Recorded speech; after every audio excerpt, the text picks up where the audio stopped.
It seems like every day there's a new study about coffee, and here at Your Morning we read them all. Recently, a UK study said that we could drink up to 25 cups a day without hurting our hearts. And then a Harvard study said 1 extra cup a day could trigger migraines. With so much information out there, we thought we'd bring in registered dietitian Nisha Saxena to tell us about everything we need to know about coffee. Nisha, thank you for being here. My pleasure. 25 cups seems like a lot. It's excessive. Yeah. It's a headline that really grabs your attention. It was really meant to demonstrate that you can have coffee, that the concern was it caused arterial stiffness in the arteries near the heart.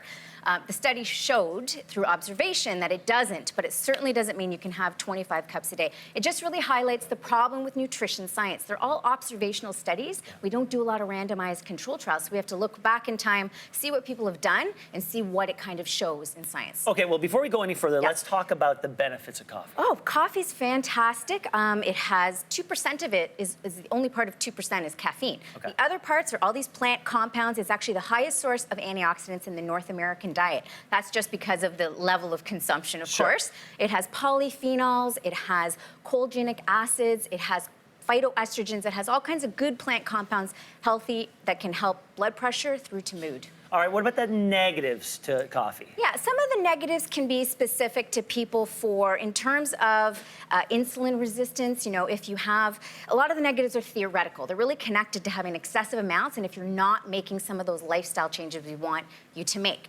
So other things like if you're insulin resistant, for people who have that, we don't want them drinking excessive amounts of coffee. People who have high blood pressure, we don't want them drinking too much coffee because that could be irritating their blood pressure. And there's some other examples as well. And certain people can drink more coffee than others, can't they? Absolutely. So this is a really interesting point. We can be either a fast or slow metabolizer of caffeine. We don't really know that about ourselves, so you kind of have to feel it. Yeah, For people, I'm a fast metabolizer. Yes, I'm a fast metabolizer. Sadly, it's the only thing I metabolize fast. Sugar and fat, that sort of just sticks around. Yeah. But caffeine, in and out. Yeah, in and out, right. And so that's something you kind of want to know about yourself because, again, for those people who have a sensitivity, maybe they have anxiety, they have insomnia, those can be problems in terms of if you're metabolizing it slowly and you've had too much, that can be really irritating in that situation. How much coffee is ideal, in your opinion? Well, I mean, ideal really is around 300 milligrams a day. So most Canadians can do about 300 milligrams a day. Women that are pregnant, we want to make sure that we're having below 150 milligrams. So pregnancy is a different situation. So one very large coffee from a very common,